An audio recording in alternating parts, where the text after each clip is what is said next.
Hello everyone, welcome to Luniyal classes.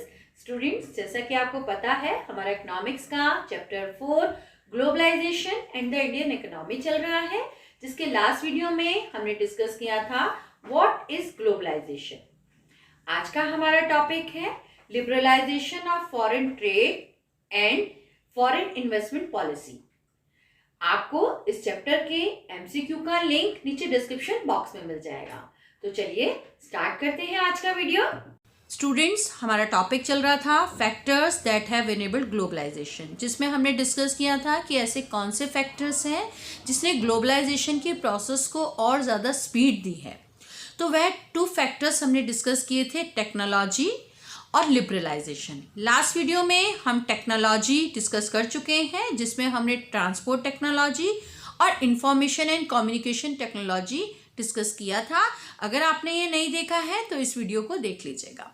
Second जो factor है जो ग्लोबलाइजेशन की प्रोसेस को स्पीड अप करता है वह है लिबरलाइजेशन।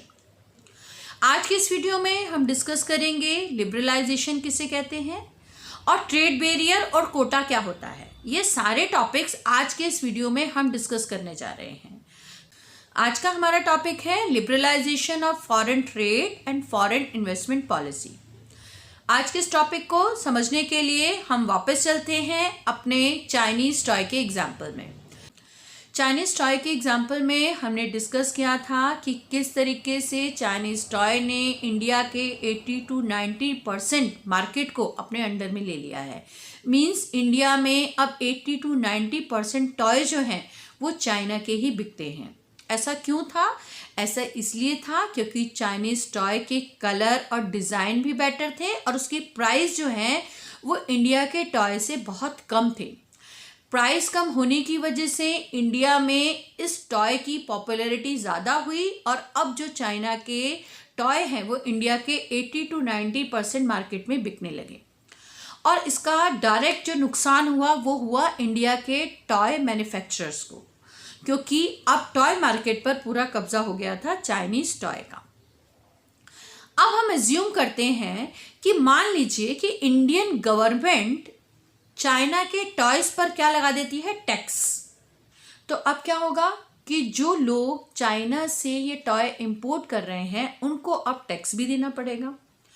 तो अब चाइनीज़ टॉय के प्राइस में टैक्स भी इंक्लूड हो जाएगा। तो इससे क्या होगा, अब चाइनीज़ टॉय के जो प्राइस हैं वो बढ़ जाएंगे क्योंकि अब इसमें टैक्स भी लगना शुरू हो जाएगा। और प्राइस बढ़ने की वजह से जो है वो इंडिया के मार्केट में नहीं बिकेंगे, क्योंकि पहले वह इसलिए बिक रहे थे क्योंकि इनके प्राइस कम थे। लेकिन अब टैक्स की वजह से इन टॉयज़ के प्राइस बढ़ जाएंगे और जो चाइनीज़ टॉय मंगवाते थे अब उनको ज़्यादा पैसे देने पड़ेंगे। इस वजह से चाइना के जो टॉयज़ हैं वो ऑटोमेटिकली इंडिया में उसका इंपोर्ट कम हो जाएगा, क्योंकि अब इसके प्राइस बढ़ जाएंगे। और इसका जो फ़ायदा है वह किसको होगा? वह होगा इंडिया के टॉय मेकर्स को। अब धीरे धीरे चाइनीज़ टॉय इंपोर्ट होना कम हो जाएंगे और क्या होगा, इंडिया में इंडिया के जो मैन्युफैक्चरर टॉयज़ हैं वह बिकना स्टार्ट हो जाएंगे। तो ये होता है अगर किसी भी प्रोडक्ट पर टैक्स लगा दिया जाता है तो होगा क्या कि उस प्रोडक्ट के प्राइस बढ़ जाते हैं और जब उस प्रोडक्ट के प्राइस बढ़ जाएंगे तो उस प्रोडक्ट की डिमांड जो है वो धीरे धीरे कम हो जाएगी। तो जो सस्ता होगा वह बिक जाएगा। तो अब क्या होगा, जब चाइनीज़ टॉय के प्राइस बढ़ जाएंगे वो महंगा हो जाएगा, उसके कंपैरिजन में इंडिया के टॉय जो हैं वह बिकना शुरू हो जाएंगे। ये था टैक्स का इम्पैक्ट। अब हम बात करते हैं ट्रेड बैरियर्स की। Tax on import is an example of trade barrier. It is called a barrier because some restrictions has been set up. Government can use trade barriers to increase or decrease foreign trade and to decide what kinds of goods and how much of each should come into the country. मतलब होता है एक तरीके की restrictions। किसी भी देश की गवर्नमेंट अपने देश में इंपोर्ट एक्सपोर्ट को कंट्रोल करने के लिए रेस्ट्रिक्शंस लगाती है। उन रेस्ट्रिक्शंस को बोलते हैं ट्रेड बैरियर्स। टैक्स भी एक तरीके की ट्रेड बैरियर है। गवर्नमेंट जब विदेशी इंपोर्ट को बढ़ाना चाहती है तो वह अपने ट्रेड बैरियर्स जैसे कि टैक्स को कम कर लेती है और क्या होता है, देश में विदेशी माल आना या इंपोर्ट होना बढ़ जाता है। जब वह यह चाहती है विदेशी माल देश में आना कम हो जाए तो वह क्या करती है, टैक्स लगा देती है। इससे क्या होता है, वह प्रोडक्ट महंगा हो जाएगा और महंगा होने की वजह से वह दूसरे देश में बिकेगा नहीं और ऑटोमेटिकली इंपोर्ट कम हो जाएगा। तो इस तरीके से किसी भी देश की गवर्नमेंट अपने देश के इंपोर्ट एक्सपोर्ट को या कह लीजिए फॉरेन ट्रेड को कंट्रोल करती है ट्रेड बैरियर से। ट्रेड बैरियर बढ़ाकर वह विदेशी इंपोर्ट को अपने देश में आने से कम कर लेती है और अगर उसे लगता है कि विदेशी माल देश में आना चाहिए तो वह अपने ट्रेड बैरियर्स को क्या कर लेती है, हटा लेती है। और टैक्स भी एक तरीके का ट्रेड बैरियर ही है, मतलब एक तरीके की रिस्ट्रिक्शन ही है जो चाइनीज टॉय पर गवर्नमेंट ने लगाई थी। टैक्स लगाया तो प्राइस बढ़ गए, प्राइस बढ़े तो देश में डिमांड कम हो गई चाइनीज टॉय की। तो एक तरीके का यह बैरियर का काम ही करता है। इस टॉपिक से रिलेटेड आपके एग्जाम में एक मोस्ट इंपॉर्टेंट क्वेश्चन आता है, इस क्वेश्चन को भी समझ लेते हैं और उसका आंसर देखते हैं। Why had the Indian government put barriers to foreign trade and foreign investment after independence? ये क्वेश्चन आता है कि क्यों इंडियन गवर्नमेंट ने इंडिपेंडेंस के बाद, जब हमारे देश को इंडिपेंडेंस मिली थी उसके बाद इंडिया में ट्रेड बैरियर्स क्यों लगा दी थी, इसके क्या रीजंस थे। तो उसका फर्स्ट रीजन था the Indian government after independence had put barriers to foreign trade and foreign investment. This was considered necessary to protect the producers within the country from foreign competition. Industries were just come up India in 1950 and 1960 and competition from import at that stage would not have allowed these industries to come up. Thus, India allowed import of only essential items such as machinery, fertilizers, petroleum, etc. जैसा कि आपने पढ़ा कि independence के बाद Indian government ने foreign trade पर बहुत ज़्यादा ट्रेड बैरियर्स लगा दिए। ऐसा इसलिए किया गया क्योंकि उसी समय इंडिया में न्यू इंडस्ट्रीज सेटअप होना शुरू हुई थी। इंडिया को इंडिपेंडेंस मिली थी 1947 में और इंडिया में इंडस्ट्रीज सेटअप होना स्टार्ट हुई थी 1950 टू 60 के बीच में। क्योंकि हमारी यह फैक्ट्रीज या इंडस्ट्रीज न्यू थी, अभी तक यह इस काबिल नहीं हुई थी कि यह फॉरेन प्रोडक्ट के साथ कॉम्पीट कर सकें, क्योंकि फॉरेन जो इंडस्ट्रीज थी वो बहुत पहले से ही सेटअप हो गई थी, उनका प्रोडक्ट हमसे बेटर था। और अगर हम फॉरेन प्रोडक्ट को अपने देश में आने देते तो क्या होता, हमारा जो डोमेस्टिक प्रोडक्ट है, हमारी जो नए नए इंडस्ट्रीज जो प्रोडक्ट बना रही हैं उसके साथ कंपटीशन होता और हो सकता था कि हमारी जो फैक्ट्रीज में बनने वाला प्रोडक्ट है वो विदेशी प्रोडक्ट के साथ compete नहीं कर पाता और हमारी जो नई नई इंडस्ट्रीज लगी थी वह फेल हो जाती। इस वजह से इंडियन गवर्नमेंट ने क्या किया कि स्टार्टिंग में ही, जैसे ही हमें इंडिपेंडेंस मिली, जो विदेश से आने वाला प्रोडक्ट था उस पर क्या लगा दिए, ट्रेड बैरियर्स लगा दिए, उस पर रेस्ट्रिक्शंस लगा दी कि कम से कम प्रोडक्ट जो है वो इंडिया में आए। इसका क्या फ़ायदा होगा कि इसका फ़ायदा यह होगा कि जो हमारी इंडस्ट्रीज को पूरा समय मिलेगा अपने आप को स्टैब्लिश करने का, अपने प्रोडक्ट को इम्प्रूव करने का।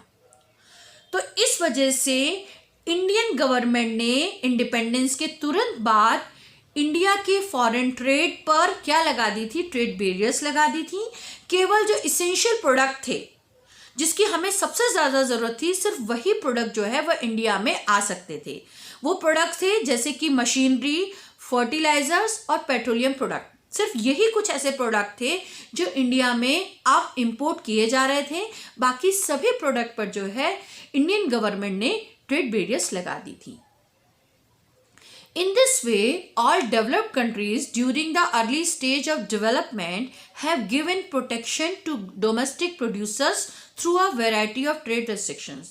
इस तरीके से वर्ल्ड में भी ऐसा देखा गया है कि जितनी भी डेवलप्ड कंट्रीज थी, इन्होंने स्टार्टिंग में अपनी इंडस्ट्रीज को प्रोटेक्ट करने के लिए ट्रेड बैरियर्स का यूज़ किया था और अपनी जो डोमेस्टिक इंडस्ट्रीज हैं या नेशनल कंपनीज हैं उनको आगे बढ़ने के लिए एक तरीके का प्रोटेक्शन दिया था। किसकी हेल्प से? ट्रेड रेस्ट्रिक्शंस की हेल्प से। रेस्ट्रिक्शन अगर आप लगा देंगे विदेशी माल पर, ये फॉरेन इंपोर्ट पर, तो क्या होगा? विदेशी माल आपके देश में आएगा नहीं, और क्या होगा? जो देश में बनने वाले प्रोडक्ट हैं वही बिकेंगे, और धीरे धीरे हमारी जो नेशनल कंपनीज हैं, ये नेशनल जो इंडस्ट्रीज हैं, वो धीरे धीरे सेटअप होना शुरू हो जाएंगी। चलिए अब हम डिस्कस करते हैं what is liberalisation and what steps were taken by the government to liberate the Indian economy. Liberalisation क्या होता है और इंडियन इकोनॉमी को लिबरेट करने के लिए गवर्नमेंट ने कौन से स्टेप्स उठाए, ये सब हम डिस्कस करेंगे। सबसे पहले हम बात करते हैं लिबरलाइजेशन की।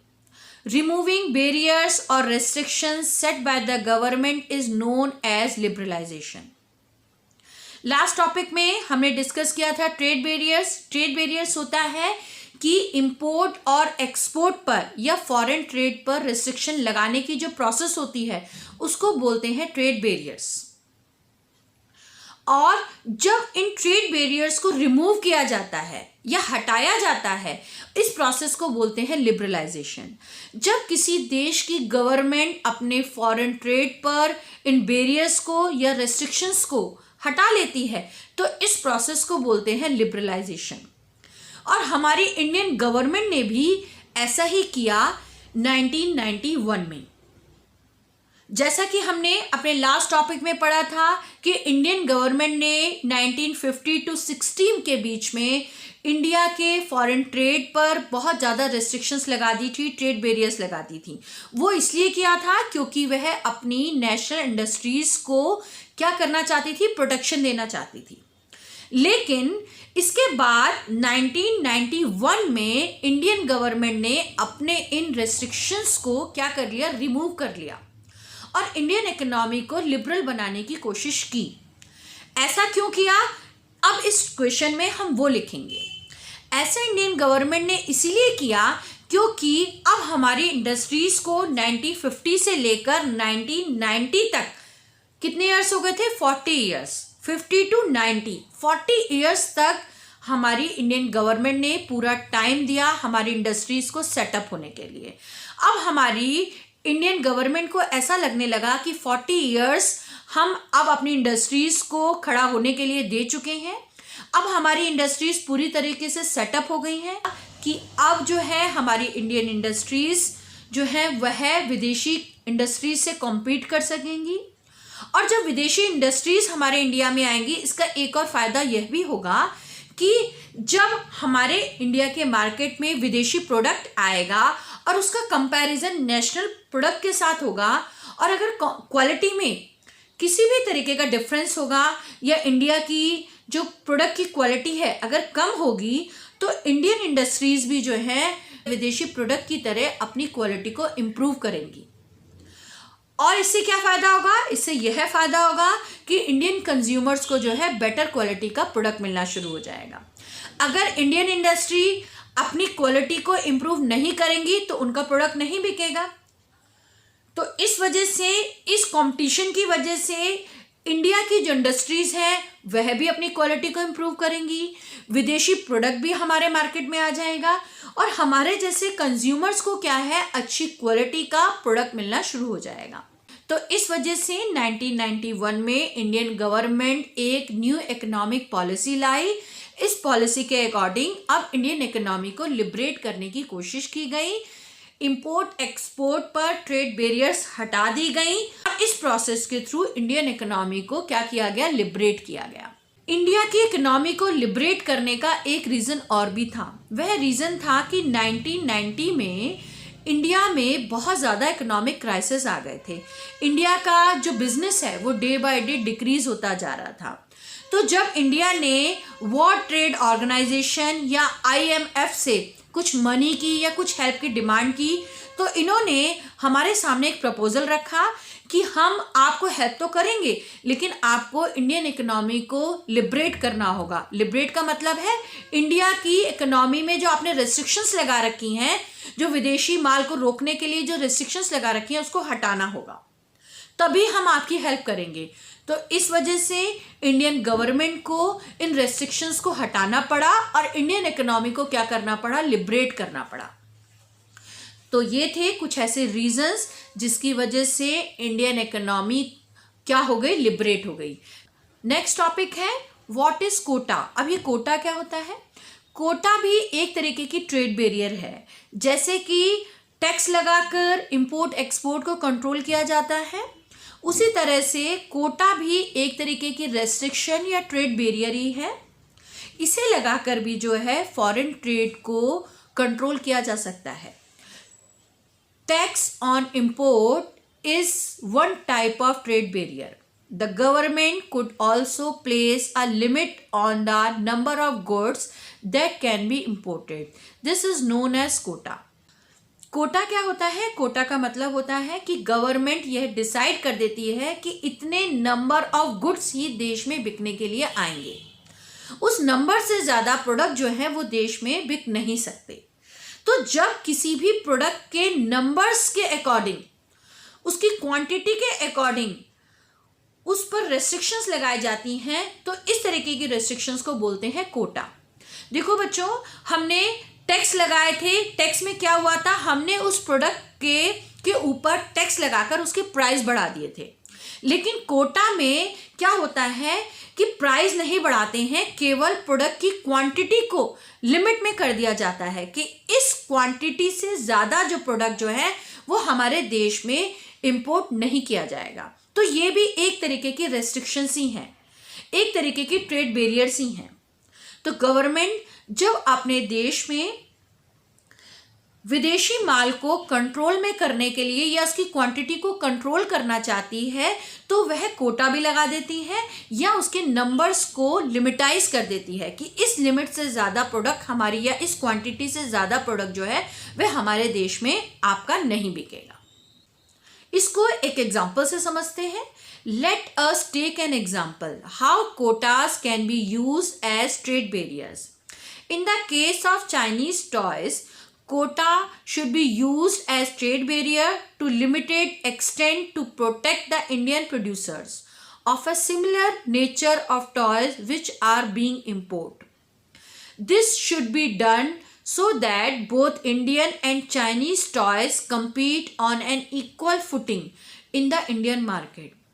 This will lead to a healthy competition so that the quality of the toys will improve. Also, Indian manufacturers will need to earn only reasonable profit. अब आप देखिए कोटा कैसे काम करता है। मान लीजिए कि चाइनीज टॉय पर कोटा लगा दिया गया, मीन्स कि यह डिसाइड कर लिया गया कि इतनी क्वांटिटी के चाइनीज टॉय जो है वो इंडिया के मार्केट में आएंगे। अब इससे कुछ फायदे होंगे। क्या फायदा होगा कि चाइनीज टॉय भी इंडिया के मार्केट में आ रहे हैं और इंडिया के जो टॉय हैं वह भी मार्केट में बिक रहे हैं और दोनों की क्वांटिटी क्या होगी, सेम होगी। अब क्या होगा कि इंडिया के जो टॉयज मैन्युफैक्चरर्स हैं उनको नुकसान नहीं होगा, क्योंकि जो चाइना के टॉय आ तो रहे हैं लेकिन लिमिटेड क्वांटिटी में आ रहे हैं। दूसरा, जो इंडिया के जो टॉय मैन्युफैक्चरर्स हैं उनको compete करना पड़ेगा चाइनीज टॉय से, तो वो क्या करेंगे, अपनी क्वालिटी को भी बढ़ाएंगे और अपने प्राइस को भी कम करेंगे चाइनीज टॉय के बराबर। ठीक है, क्योंकि कंपटीशन मिल रहा है ना उन्हें। चाइनीज टॉय आना बंद नहीं हुए हैं बल्कि लिमिट में आ रहे हैं, तो मार्केट में है तो सही ना चाइनीज टॉय। तो इंडिया के मैन्युफैक्चरर को अपने प्राइस भी कम करने पड़ेंगे और अपनी क्वालिटी, अपने कलर, अपने डिज़ाइन भी जो है चाइना के टॉय के बराबर करने पड़ेंगे। इसका फायदा क्या होगा कि अब हम चाहें इंडिया के टॉय खरीदें या चाइना के टॉय खरीदें, हमें प्राइस भी कम मिलेंगे और क्वालिटी भी बेटर मिलेगी। तो ये था फायदा एज ए कंज्यूमर। अब दूसरा फायदा ये होगा कि जो इंडिया के प्रोड्यूसर्स हैं उनको नुकसान भी नहीं होगा और उनको उनका रीजनेबल प्रॉफिट भी मिलता रहेगा। अब और देखते हैं इसके और क्या हो सकता है। If Chinese toy were totally restricted, Indian manufacturer will be tempted to lower their quality and increase price, thus harming the consumer. On the other side, if there are no quota restrictions on Chinese toys, China will dump toys in the market, reducing the sale of the Indian producers and also harming the consumers. As then, the customer will not have a free choice at a competitive price. अगर China के toys पर पूरी तरह से restriction लगा दी जाती हैं तो क्या होगा कि इंडिया के जो मैन्युफैक्चरर्स हैं वो टेम्प्टेड हो जाएंगे, वो बिल्कुल फ्री हो जाएंगे। उन्हें लगेगा अब तो कोई कंपटीशन देने वाला ही नहीं है, और वो क्या करेंगे, वो अपने प्रोडक्ट की जो क्वालिटी है वो क्या कर सकते हैं, कम कर सकते हैं। अब हमें फिर से पुअर क्वालिटी के टॉयज जो है हाई प्राइस पर खरीदने पड़ेंगे। और अगर चाइना से थोड़ा बहुत उन्हें कंपटीशन मिलता रहेगा तो क्या होगा कि हमें अच्छी क्वालिटी के प्रोडक्ट मिलते रहेंगे। और अगर दूसरी तरफ इंडियन गवर्नमेंट जो है पूरी तरह से रेस्ट्रिक्शंस हटा देती है तो क्या होगा कि चाइनीज टॉय की बाढ़ आ जाएगी इंडियन मार्केट में, और चाइना के जो टॉयज हैं वो पूरे इंडियन मार्केट को जो है वो कवर कर लेंगे। इससे क्या होगा, एज ए कंज्यूमर हमें नुकसान होगा कि हमें वैरायटी नहीं मिल पाएगी, चारों तरफ केवल चाइना के टॉय दिखेंगे, इंडियन टॉय जो हैं वो डिसअपेयर हो जाएंगे क्योंकि वो compete नहीं कर पाएंगे। तो इस वजह से इंडियन गवर्नमेंट ने एक बीच का रास्ता निकाला, वह रास्ता था कोटा। अब क्या होगा, उन्होंने चाइनीज टॉय की क्वांटिटी जो है वह फिक्स कर दी कि ना, इस क्वांटिटी के फिक्स करने से क्या होगा कि लिमिट में टॉयज आएंगे, और उस लिमिट में टॉयज आने से क्या होगा कि इंडिया के जो टॉयज मैन्युफैक्चरर्स हैं उनको भी नुकसान नहीं होगा, और इंडिया में ऐसा भी नहीं होगा कि चारों तरफ चाइना के टॉय ही दिखाई दें। और इन सब की वजह से फायदा क्या होगा, हमारे जैसे कंज्यूमर्स का। अब हमें लो प्राइस पर अच्छी क्वालिटी के टॉयज मिलेंगे, फिर चाहे हम चाइना के टॉय खरीदना चाहें या इंडिया के टॉय खरीदना चाहें। तो बच्चों, ये एक एग्जाम्पल था चाइनीज टॉय की हेल्प से आपको समझाने का कि किस तरीके से इंडियन गवर्नमेंट फॉरेन ट्रेड को या इंपोर्ट एक्सपोर्ट को क्या करती है, कंट्रोल करती है। रेस्ट्रिक्शन से क्या होता है, पूरी तरीके से वह प्रोडक्ट जो है वह इंडिया में नहीं आता है, लेकिन अगर कोटा डिसाइड कर लिया जाए तो कोटे में क्या होगा कि प्रोडक्ट आएगा तो सही, लेकिन आप जितना चाहते हैं उतनी ही क्वांटिटी आपके देश में आएगी। तो इस तरीके से आप अपनी इंडियन इंडस्ट्री को भी प्रोटेक्ट कर सकते हैं, और विदेशी जो है माल वह कितना आएगा यह भी आप डिसाइड कर सकते हैं कोटा की हेल्प से। तो बच्चों, इस तरीके से टैक्स लगाकर, कोटा लगाकर जो है इंपोर्ट और एक्सपोर्ट को जो है किसी भी देश की गवर्नमेंट जो है वो कंट्रोल करती है। तो जब हम इन रेस्ट्रिक्शंस को लगाते हैं उस प्रोसेस को बोला जाता है ट्रेड बैरियर्स, और जब हम इन रेस्ट्रिक्शंस को कम करते हैं या हटाते हैं तो उस प्रोसेस को बोला जाता है लिबरलाइजेशन। जिस देश की गवर्नमेंट कम से कम रेस्ट्रिक्शंस लगाती है तो उस गवर्नमेंट को बोला जाता है लिबरेट गवर्नमेंट, ये लिबरल गवर्नमेंट, ये लिबरल इकोनॉमी। तो ये था आज का आपका टॉपिक। मुझे उम्मीद है आपको आज का टॉपिक अच्छे से समझ में आया होगा। बने रहिए मेरे साथ मेरी नेक्स्ट वीडियो में, जिसमें हम डिस्कस करेंगे world trade organisation. Thank you so much.